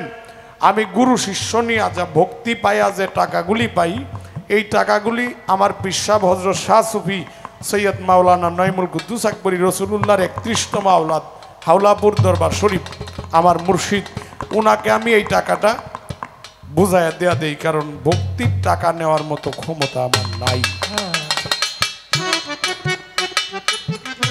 আস্তে আমারে সালাম কইরা যদি কেউ টাকা দেয়, এই টাকাটা আমার মুর্শিদকে আমি দিয়ে দেই, কারণ এই টাকা আমার নেওয়ার অধিকার নাই।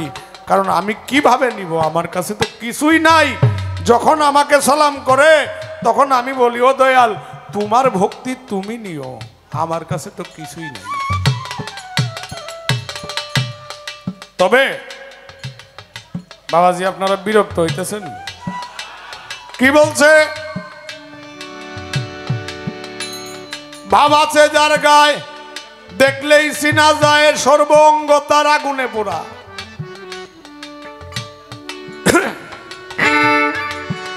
একজন নামাজ আর পড়তে হবে না, এই বিষয়ে আমার কোনো মন্তব্য আসতে নাই।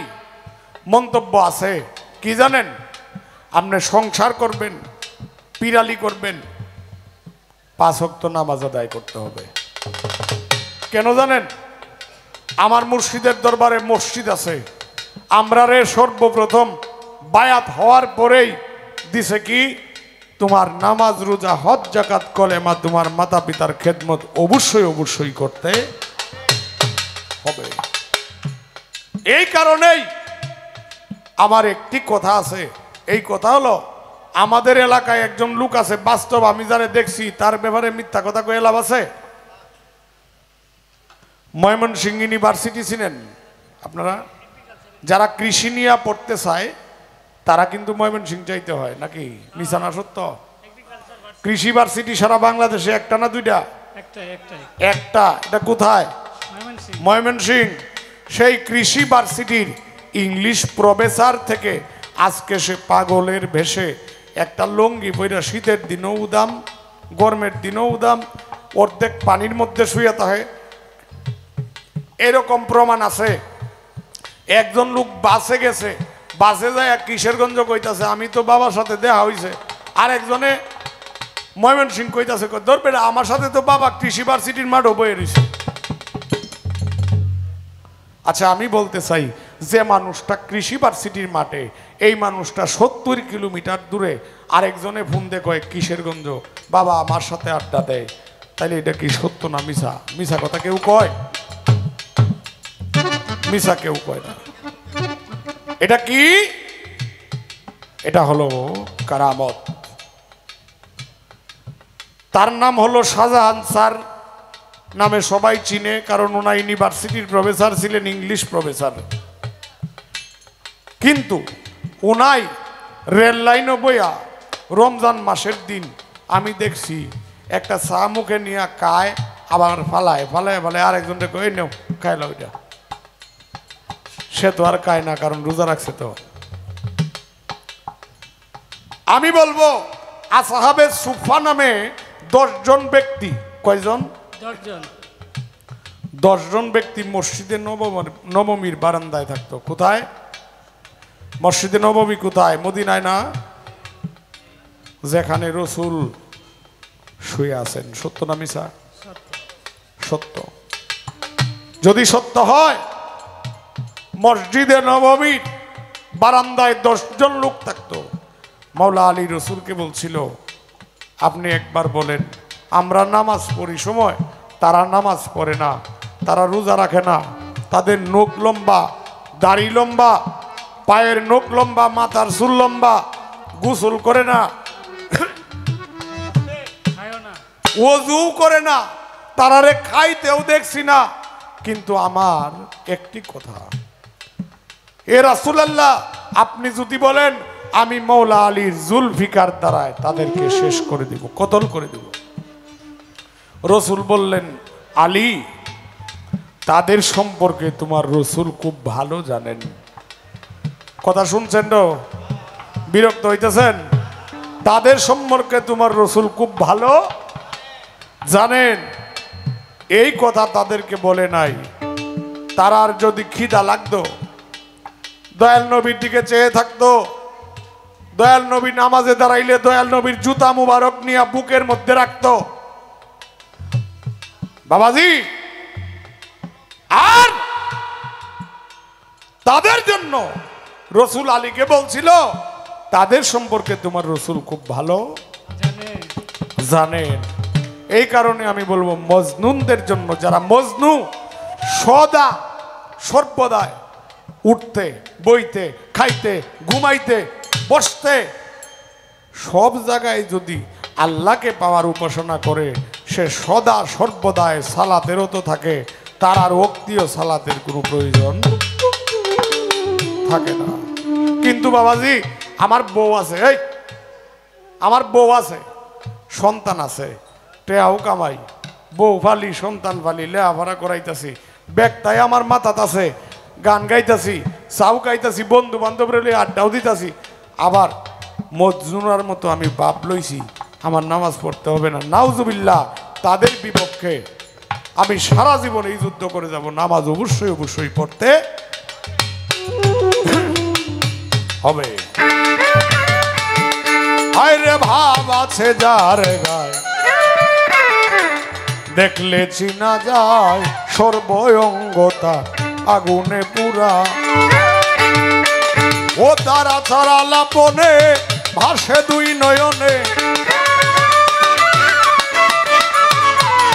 আছাড়া লাপনে ভাসে দুই নয়নে, প্রতি প্রমাণে দিতেছে ধরা।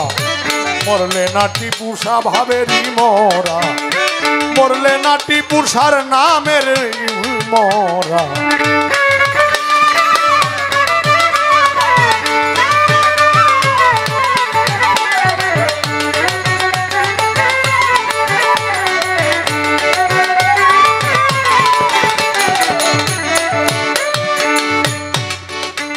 মনরে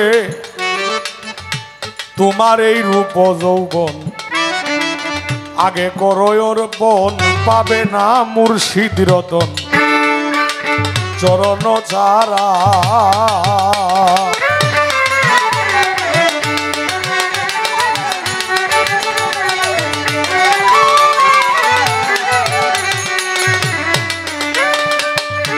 মনরে ও তোমার এই রূপ যৌবন, আগে করয় অর্পণ, পাবে না মুর্শিদ রতন চরণ ছাড়া।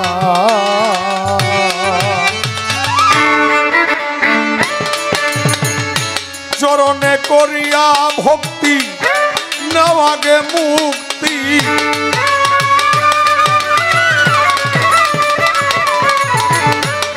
চরণে করিয়া ভক্তি লো আগে মুক্তি সাধন শক্তি ভবে যুগাইল যারা মরলে না রে তোরা ভাবেরি মোরা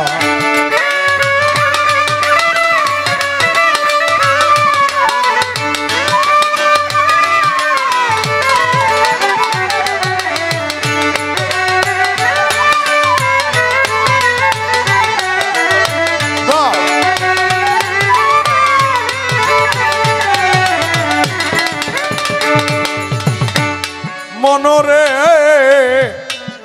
আগে হিংসার দেশটা ছাড়ো আর একটু হাই দেন বোকাল কামড়ি ফুমারো মরার আগে মরো ভাইরে তোরা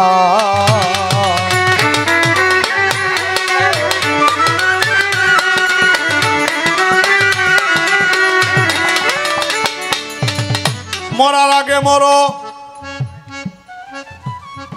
তরিকতের নিয়ম বাবাজি যারা কামেল গুরু তাদের কাছে যদি আপনি যে তাদেরকে আপনি বলেন হেই তোমার কাছে কিছুই নাই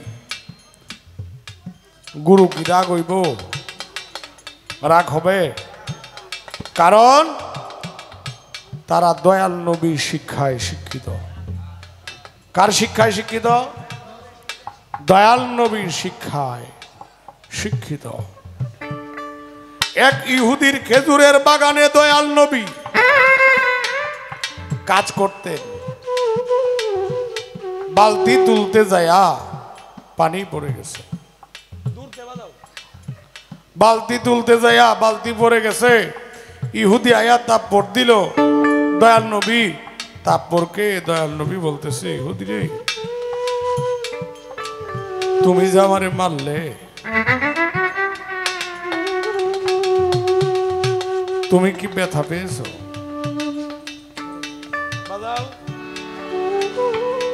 তুমি যে আমাকে মারলে তোমার হাতে কি ব্যথা পেয়েছো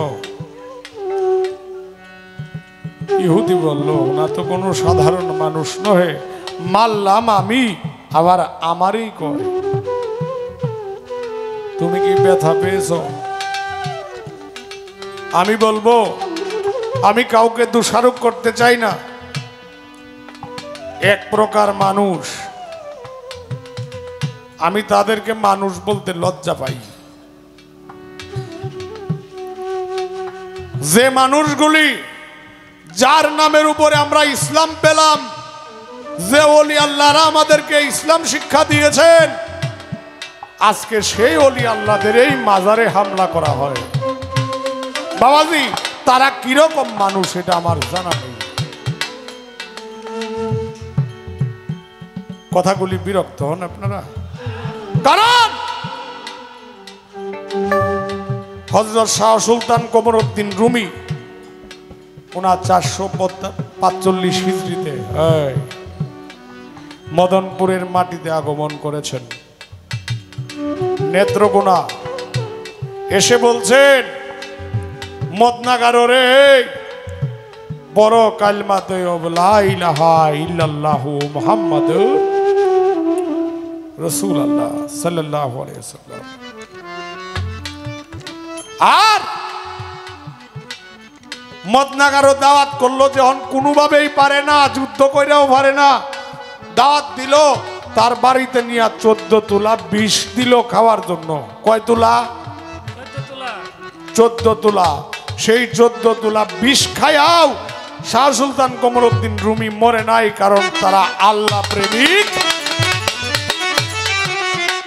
এবং আল্লাহওয়ালা বাবা এই বিষ পান করেও যখন বিষে কাজ করে না তখন মদনা রাজা বুঝতে পারলো যে আর তারে দুনিয়ার কোনো কিছু খাওয়াইলেও মারা যাবে না তখন অপারগ হয়ে মদনাগারো ইসলাম প্রচার করলেন আর শাহজালাল ইয়ামেনী রহমতুল্লাহ আলাইহি আসতে সিলেটের মাটিতে এসে আগমন করলেন আগমন করে গৌরগোবিন্দর সঙ্গে অনেক যুদ্ধবিদ্যার পরে মুরার বন্দের নাসির উদ্দিন সিপাহ সালা নাম শুনছেন? নাম শুনছেন? মুরার বন নাসির উদ্দিন সিপাহ সালা উনা ফজরের আজান দিয়েছিলেন। আর এই আজানের ধ্বনিতে আস্তে বাবা আজানের ধ্বনিতে গৌরগোবিন্দ রাজার বাড়ি ভূমিকম্পের মতো ভাঙ্গা পইরা ধূলিসাৎ হয়ে গেছে। আর আজকে যারা ইসলামের জন্য এই উৎসর্গ রাজত্ব ধ্বংস করে দিয়া ইসলামের জন্য আল্লাহর ফকির হয়ে এই বাংলাদেশে এসেছিল, আজকে তাদের মাজারে আমরা হামলা করি। আমাদের কি মানুষ বলা যায়? আমি বলতে চাই আল্লাহ বলছেন ওলি আল্লাহর সঙ্গে আমার অলির সঙ্গে যে বেঈমানি করে আমি আল্লাহ তাদের বিরুদ্ধে যুদ্ধ ঘোষণা করি। তো আল্লাহর সাথে আল্লাহ যদি যুদ্ধ ঘোষণা করে বাঁচবেন আপনার, আমরা বাঁচবো? বলেন, জুড়ে সুরে বলবেন সত্য আর মিছা নাই। আপনারা বলবেন সাধারণ মানুষ যদি যুদ্ধ ঘোষণা করে তার সৈন্যদল যদি বেশি থাকে তার সাথে পারা যায়? তাইলে যে দুনিয়ার মালিক, যে সমস্ত কিছুর মালিক, সে যদি আমরা সাথে যুদ্ধ ঘোষণা করে আমরা বাঁচবো? আমরা বলবো আল্লাহ সবাইকে হেদায়েত করুক আর সকলকে ওলিয়া উলিয়াদের প্রেম বুঝার তৌফিক দান করুক। আমি কাউকে গালাগালি করব না, কাউকে কোনো বেশ নিয়ে কথা বলবো না। যে মানুষগুলি এই কাজ করেন আপনারা হুঁশিয়ার হয়ে যান, আল্লাহর ওলিদের সঙ্গে কোনোদিন বেয়াদবি করেন না।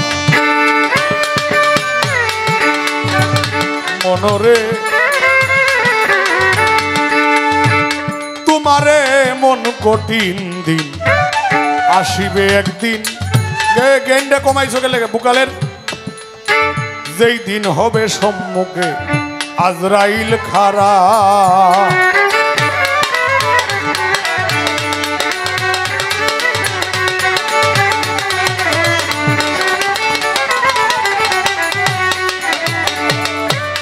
তোমারে মন কঠিন দিন আসিবে একদিন, যেই দিন হবে সম্মুখে আজরাইল খারা। কাঙাল তৈবালি বলে সেই দিন মুর্শিদের নাম লইলে,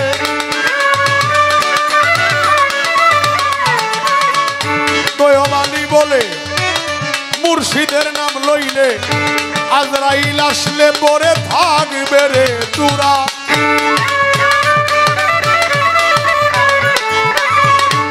আজরাইল আসলে পরে থাকবে দূরা। করলে না রে তোরা ভাবেরি মরা, ভাবেরি মরা মইরাছে যারা,